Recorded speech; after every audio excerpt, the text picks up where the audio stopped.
ఒక అత్యంత విషాదకరణ సంఘటన, బాధాకరమైన సంఘటన. ఏదైతే పహల్గామ్లో జరిగినటువంటి టెర్రరిస్ట్ కాల్పులు భారతదేశం మొత్తం షాక్కు గురి చేసింది. ప్రపంచాన్ని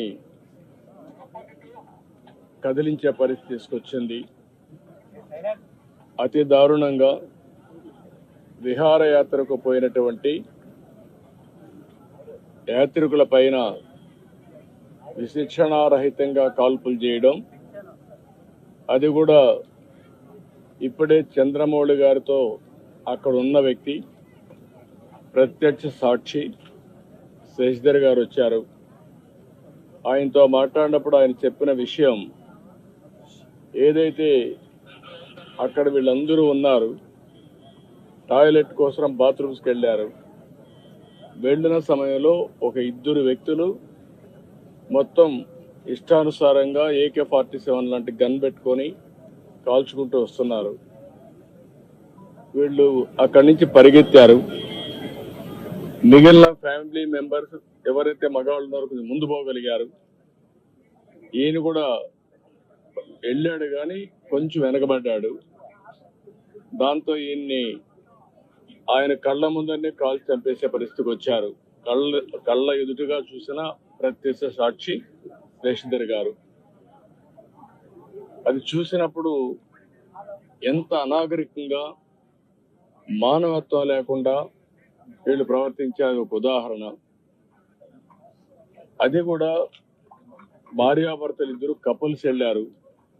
విశాఖపట్నం నుంచి 3 కపుల్స్ వెళ్ళారు. ఆడవాళ్ళని వదిలిపెట్టి మగవాళ్లే కాల్చారు సెలెక్టివ్ గా. అదే మరి ఇవన్నీ చూస్తే ఒక టార్గెటెడ్ గా కావాలని చేశారు తప్ప ఇంకోటి కాదు. ఇది ఆర్గనైజ్డ్ గా కూడా వెల్ ఆర్గనైజ్డ్ గా చేశారు. గడిచిన 3-4 సంవత్సరాలుగా అక్కడ ఎలాంటి గొడవలు లేకుండా ప్రశాంతంగా ఉంది. మళ్ళీ అక్కడ అభివృద్ధి జరుగుతూ ఉంది. అదే మరి అక్కడ ఉపాధి కానీ పెద్ద ఎత్తున అనేక కార్యక్రమాలకు నాంది పలికే పరిస్థితి వచ్చింది. కాశ్మీర్ అంటే భారతదేశంలో ప్రతి ఒక్కరికి కూడా ఒక అనుసంధానం ఉంది. ఇది ఒక సుందరమైన ప్రాంతం, మన దేశంలో అత్యంత ముఖ్యమైన ప్రాంతం అనే అభిప్రాయం అందరిలో ఉంది. అలాంటి దగ్గర ఇటీవల ఎలక్షన్ చేయడం, ప్రజాస్వామ్యాన్ని కూడా పునరుద్ధరించడం, టెర్రరిస్టుల్ని పూర్తిగా నిర్మూలించి, టెర్రరిజాన్ని నిర్మూలించి ఈరోజు అభివృద్ధికి శ్రీకారం చుట్టే పరిస్థితి వచ్చింది. అలాంటి సమయంలో ఇలాంటి సంఘటన జరగడం చాలా బాధాకరం. దీన్ని భారతదేశంలో ఉండే ప్రతి ఒక్కరు కూడా తీవ్రంగా ఖండించాల్సిన అవసరం ఉంది. ఇలాంటి టెర్రరిస్టులు భారతదేశాన్ని ఏమీ చేయలేవు. భారతదేశంలో ఒక సుస్థిరమైన ప్రభుత్వం ఉంది, సమర్థవంతమైన నాయకత్వం ఉంది, ధీటుగా ఎదుర్కొనే శక్తి సామర్థ్యాలు కలిగిన ప్రభుత్వం.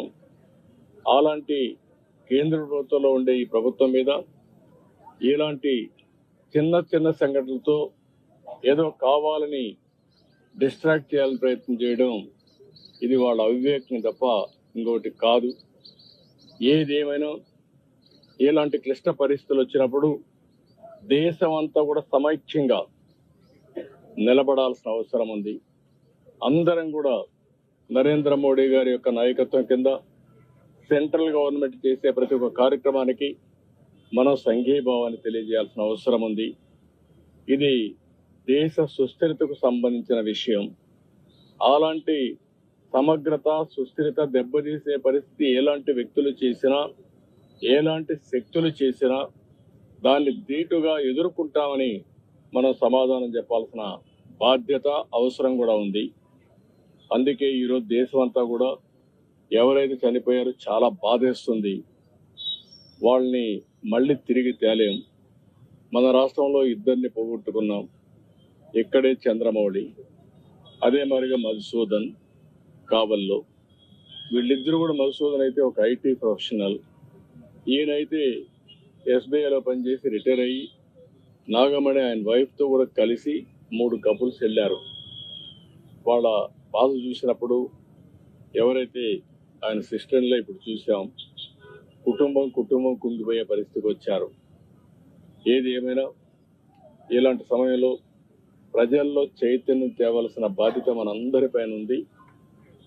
అందరం కూడా ఒకే మాట పైన నిలబడాల్సిన అవసరం ఉంది. ప్రధానమంత్రి చేసే ప్రతి ఒక్క కార్యక్రమానికి సంఘీభావాన్ని తెలియజేయడమే కాకుండా మనం అందరం కూడా ఆయనకు పూర్తి సహకారాన్ని అందించాల్సిన అవసరం ఉంది. ఇది జరగాలంటే ప్రతి ఒక్క దగ్గర చైతన్యం తీసుకురావాల్సిన బాధ్యత మన పైన ఉంది. అక్కడక్కడ టెర్రరిస్ట్ని చూస్తున్నాం. వీళ్ళ ఇష్ట ప్రకారం ఇన్ఫిల్టర్ అయ్యే ప్రమాదం కూడా ఉంటుంది. కాబట్టి బార్డర్లో జాగ్రత్తగా ఉండాలి. ఎప్పటికప్పుడు ఏదైనా డౌట్స్ ఉంటే అలాంటి వ్యక్తుల పైన మనం కూడా నిఘా వేయాల్సిన బాధ్యత కూడా ఉంటుంది. ఇవన్నీ చేయడం కోసం మనం అందరం మళ్ళీ సంఘీభావాన్ని తెలియజేస్తూనే సమగ్రతను కాపాడుకునే బాధ్యత తీసుకురావాలని ఈరోజు మేమందరం కూడా ప్రజాప్రతినిధులు ఇక్కడికి వచ్చాం. తప్పకుండా ఆ కుటుంబాలకు అండగా ఉంటాం. అందుకే ఆంధ్రప్రదేశ్ ప్రభుత్వం తరఫున ఆ కుటుంబానికి ఇద్దరికి కూడా 10 లక్షల రూపాయల ఆర్థిక సహాయం కూడా చేస్తాం.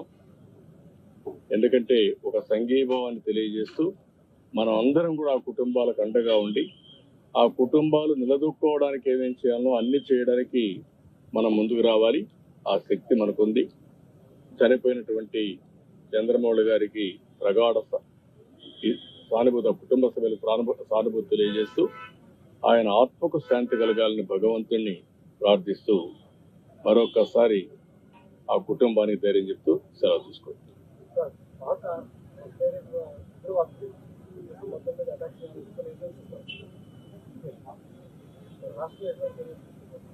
నేను అందుకనే చెప్తున్నాను, ఒక నిర్దిష్టమైన నాయకత్వాన్ని ఇస్తాం. ఒక మాటలో చెప్పాలంటే ఎవరైనా సరే ఎక్కడైనా సరే ఇలాంటి చిల్లర వేషాలు ఇస్తే అలాంటి వాళ్ళకి హెచ్చరిస్తున్నా అదే చివరి రోజు కావాలి. ఎందుకంటే ప్రజా జీవితాలతో ఆడుకుని దేశాన్ని బెదిరించాలనో దేశ సమగ్రతను దెబ్బతీయాలనుకుంటే మాత్రం వాళ్ళ ఆటలు సాగవు. ప్రభుత్వాలు గట్టిగా ఉంటాం, ధీటుగా ఉంటాం, సమాధానం చెప్తాం. అదే సమయంలో నేను కోరుకునేది ప్రజలు కూడా అప్రమత్తంగా ఉండాలి.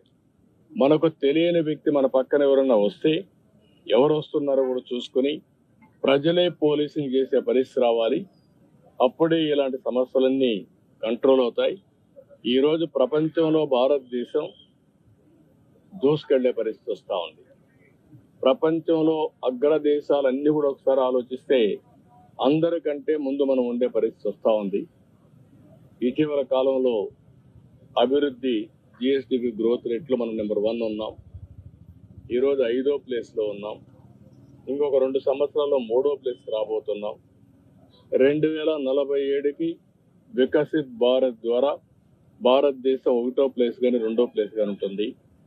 ఇంకొక 2 సంవత్సరాల తర్వాత మీరు ఒకసారి చూస్తే 2028 నుంచి ప్రపంచంలో ఫాస్టెస్ట్ గ్రోయింగ్ ఎకానమీగా ఇండియా ఉంటుంది. అందుకే ఇలాంటి శక్తులు కొన్ని ఇండియాలో ఇలాంటి అభద్రతా భావం, అస్థిరతను క్రియేట్ చేయాలనుకుని ఆలోచిస్తున్నారు. అవి జరగవు అని చెప్పవలసిన బాధ్యత మనందరిపైన ఉంది. కూడా క్యాన్సిల్ చేయడం జరిగింది. 2 దేశాల మధ్యలో ఉన్న అంటే పాకిస్తానీలు ఎవరైనా ఇండియాలో ఉండుంటే 48 hours లో బయటకు వెళ్ళిపోవాలని చెప్పి చర్చలు జరిగింది. దీన్ని ఏ విధంగా చూడాలి సార్? నేనేమంటానంటే ఇవన్నీ కూడా జరిగినప్పుడు భారతదేశం టెర్రరిజానికి వ్యతిరేకం. ఇంటర్నల్ గా కానీ ఎక్స్టర్నల్ గా కానీ భారతదేశం చాలా కాలం నుంచి పోరాడుతున్నాం.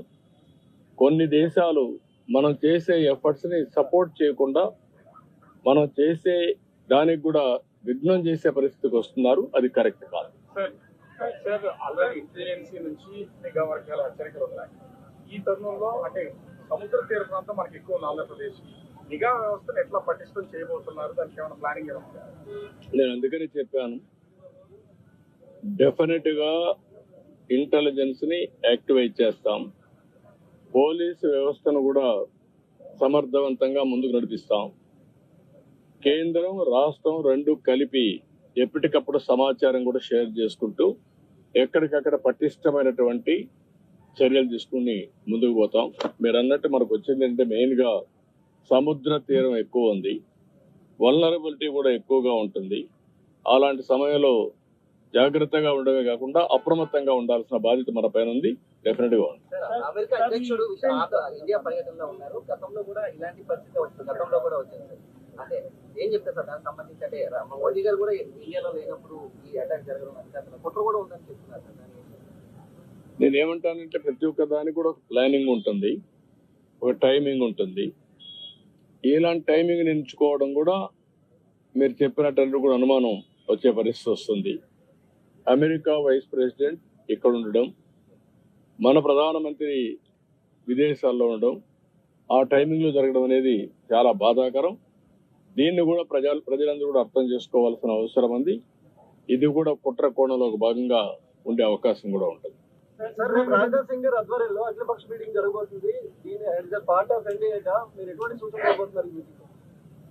అన్ని విధాల ఈరోజు మనం గుర్తుపెట్టుకోవాల్సింది ఎన్డీఏనే కాదు, వివిధ రాజకీయ పార్టీలు, మేధావులు, ప్రజలు, లేకపోతే వివిధ వర్గాలకు సంబంధించిన ప్రతి ఒక్కరు కూడా ఆలోచించుకుని మనలో ఒక అవేర్నెస్ రావాలి. పూర్తిగా కేంద్రాన్ని సహకరించే పరిస్థితి రావాల్సిన బాధ్యత అందరిపైన ఉంది.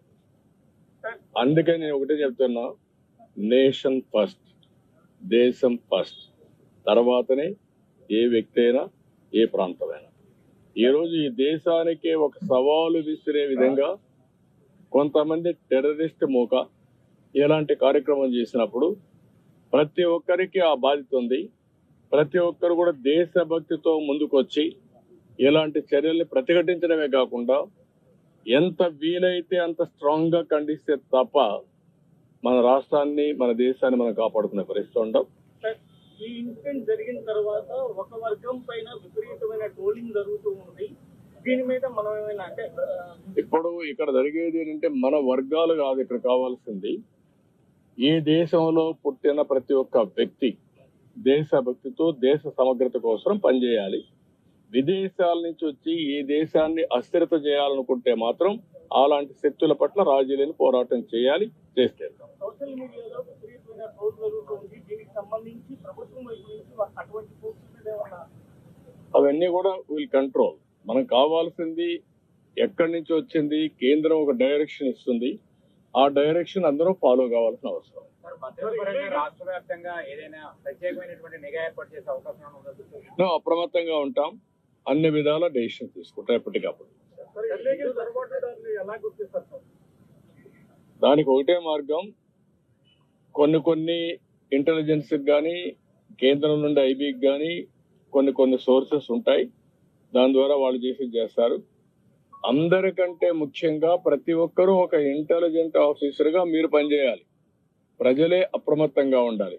మీ పక్కన ఉండేది మీకు తెలియదా? తెలుస్తుంది. మీకు అనుమానం వచ్చినప్పుడు ఒక బాధ్యతతో దాన్ని ఇంటెలిజెన్స్ వర్గాలకు కానీ పోలీస్ వర్గాలకు తెలియజేసే బాధ్యత మీ పైన ఉంది. అది తెలియజేయాల్సిన అవసరం. ఉగ్రవాదుల పైన సర్జికల్ స్ట్రైక్ లాంటివి జరిగినా కూడా వాళ్ళు మార్పు రావట్లేదు. అంటే ఎప్పుడైతే ఇవన్నీ ప్రపంచం అంతా కూడా ఖండిస్తా ఉంది, కొన్ని దేశాలు కొంతమంది వ్యక్తులు దీన్ని సహకరించే పరిస్థితి వస్తున్నారు. అలాంటప్పుడు మళ్ళీ సమగ్రతను కాపాడుకోవాలంటే పోరాటం తప్ప, పటిష్టంగా ముందుకు పోవడం తప్ప వేరే మార్గం లేదు.